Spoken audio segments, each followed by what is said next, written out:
Welcome back to Tech Time with Bikes, Boards, and Boats. Today, we are going to take a look inside of this SR Suntour m3030 coil fork. First thing you're going to want to start off doing is giving the fork a wipe down. This is more so that you don't get stuff inside the stanchions or in the lowers when you put everything back together. This hasn't been on my bike for quite a few months since I have upgraded to a RockShox fork, and I've taken this apart quite a few times. So what you're gonna want to start off doing is taking these bolts off at the bottom. Depending on the brand or kind of fork, it might be different size, but for this, it is a 10 millimeter Allen or 10 millimeter wrench. This video is for the Suntour m3030, like I covered before. I don't know the year of this, but it came on my 2019 bike. So these, depending on if you've taken this apart before or if you haven't, these bolts will come off easier than not. Put that aside. So once you have these loose, you'll notice that one you can push in and one you can't. And then you slowly separate them. Depending on the different kind of fork, it could have oil within it. These do not. Again, I would watch a specific video on your kind of fork. This is for the SR Suntour m3030. Oh, here. Look at the flex. I didn't notice this until now, but this thing flexes quite a bit. But we'll move these lowers to the side. So this is the stanchion. This is the part that moves up and down in the lowers. Notice that there is going to be some grease or oil. I used to put this WPL fork boost lube, but I have found that it actually takes off or removes the oil or the grease from the coil, which I don't know, or it makes it loud and noisy, but it does get the crud out of the seals, which is nice. So just give these a wipe down. I'm going to use like paper towels to do this. These a wipe down. This is interesting. No idea what that does. But this is this is just a free floating one. This is the one with the coil. Or yeah, this side. I don't know. Don't know. I can't seem to compress it, but I'd assume that is the side with the coil. Well, that's interesting. Okay, so now that we've cleaned this, we can probably move on to this. So, again, wipe the outer side. Move that. Then you're going to want to get your pick. You can probably do this with something else. There'll be a little metal or spring around it. You want to remove that, make sure it does not fall in. Move that. Remove them. And then, use your pick. Don't use the pokey side. Use the curve. And go up and under and boop, onto the floor. Oh, now it's all sawdusty, but we will clean this out and do the same. Hopefully this time it won't pop on the floor. Nope. Okay. Going to get my cleaning bucket.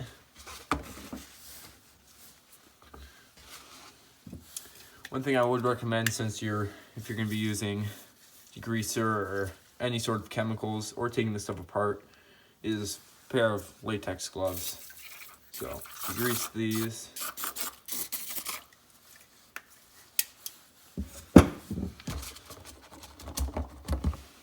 Clean them out.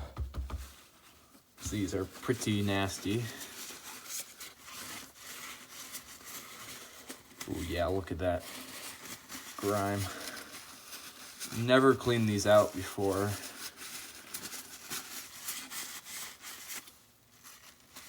And you're going to want to let these sit after you clean the gunk out of them.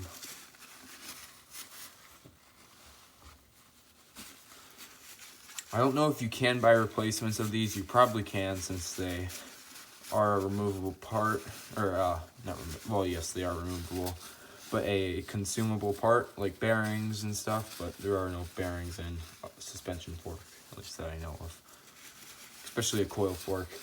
It will be different, again, if it is an air fork. This is a coil fork. So, clean the gunk out of these seals.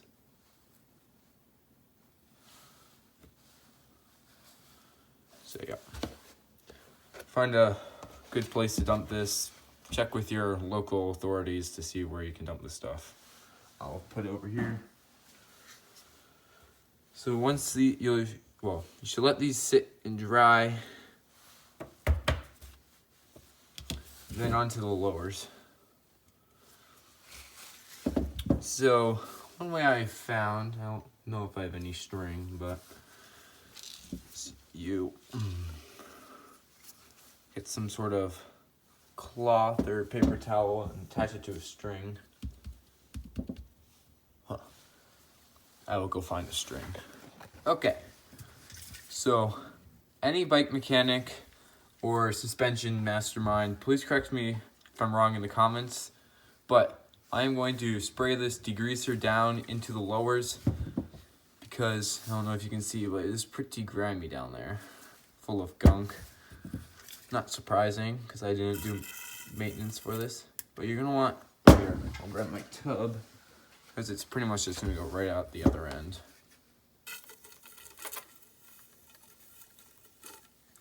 No, I bet if you had like compressed air or had a pressure washer, you could probably do that. Probably just wasting this degreaser, but try to reuse it. But I don't know. I'm gonna need to find some sort of scrub brush. I actually have one right here, but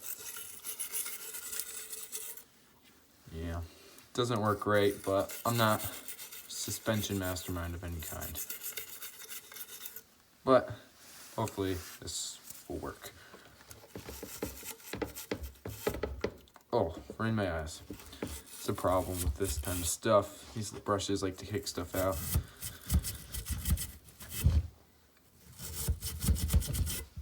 Okay.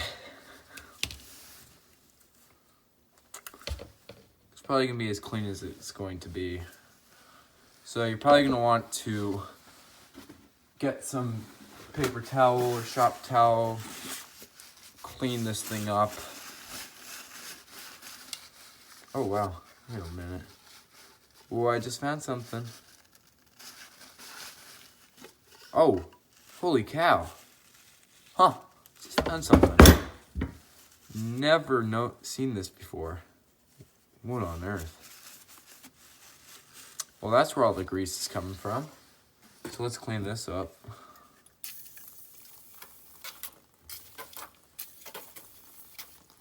Put that right down there. Huh, that is interesting. Here I need another shop towel to take that out.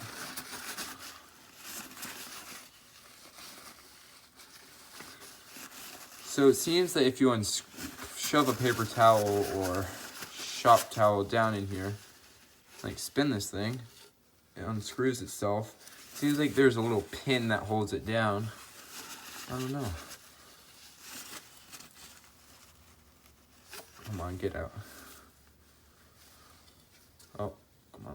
Oh, yep, like that. So it seems if you just pull it, and now that's where all this, look at that. See that disgusting gray? Ugh, it's disgusting. Okay. Well then.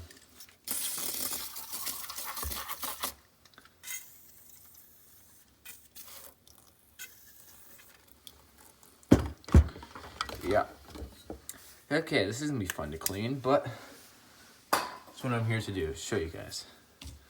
So I guess grab a brush.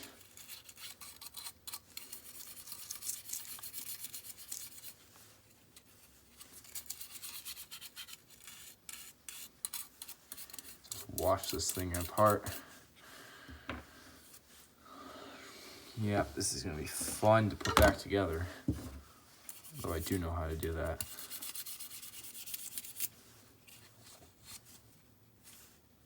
Seems like this is a press fit thing because it has little holes to slot into. Also has a little thing to clip into. Oof. Yeah, you're gonna need lots of towels. Disposable ones probably preferably. So I'm gonna finish cleaning this up and I will see you guys then. Okay, so interestingly, another discovery is on these little tube things. A little ring. Well, gasket. No idea what that is for, but it's another spot to clean. Again, try not to break these. I haven't, but again, little cleaning of these in that little gap and it should be fine. I don't know what those gaskets are there for. Yeah, just a little thing like that. I'd say we're almost about time to reassemble some stuff. So I'm gonna put these things back. I don't know if there's some sort of special lubricant or anything you're supposed to put in these. These have stretched a bit. Should probably put them on the bottom way since I don't have to stretch them as much. But right up here in the little bottom drop out place for it. Then we want to get your lowers, which these are dry and I've cleaned them out fairly well. Again, I don't necessarily remember how to put them in. Here, I'm gonna use a different kind of hammer. I actually don't know if that, oh wait, it's in all the way. Here, I think you spin it till, oh, locks in. Yeah, don't use a hammer, that's bad. And then I think it goes in like that. See, anything I'm forgetting? Oh yeah, makes a nice clicking noise. So do it that way, not that way.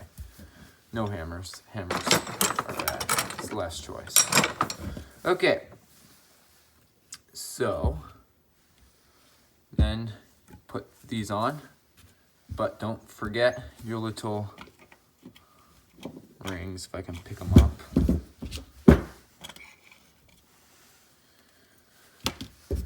So like this, put them on.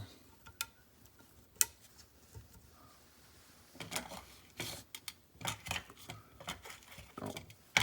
Okay, yep, here we go.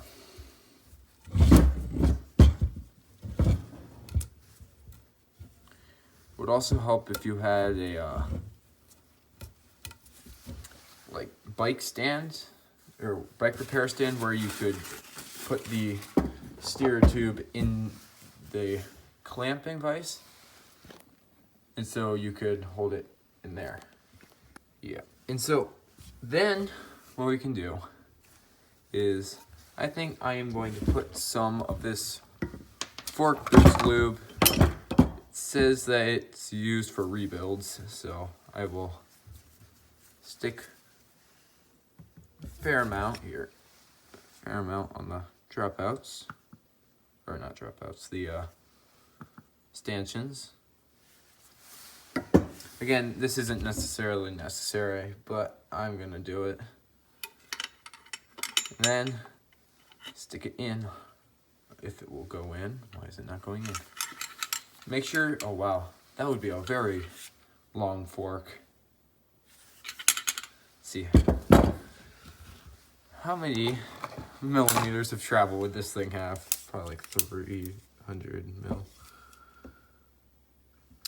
No, this would be around 200 mil. That's for downhill. And definitely not these thin of stanchions, but, oh, here. What you're gonna wanna do is take a look and, oh, first line up wobblier one, because then if you can do, well, here. This might take some time. Oh, I got the one that the coil is on. Now it's time to get the hardest one down. Oh, got it. Okay, so then you get your 10 millimeter wrench and screw it on. You can probably hand screw it on, but you do not want to do it all the way in, because then you're going to want to put the other one on almost all the way on, not tightening it down yet. Oh, what you're going to want to do is gently hold this, the one that moves easily, just start threading it on, and then again, don't thread it in all the way.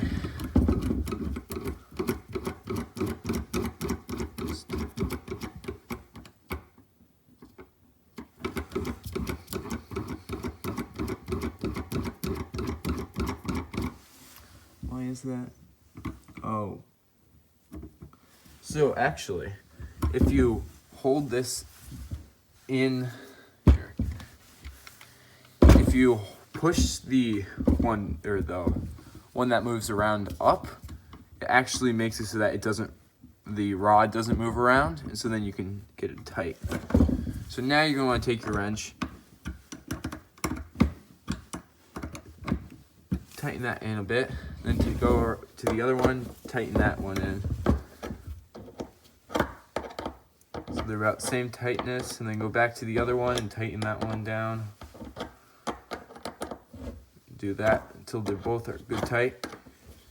You want them so that, yeah, they're like tight. Don't over torque it down, because that can damage the lowers. But you don't want them too loose, because then they can rattle loose and they'll make a horrible noise.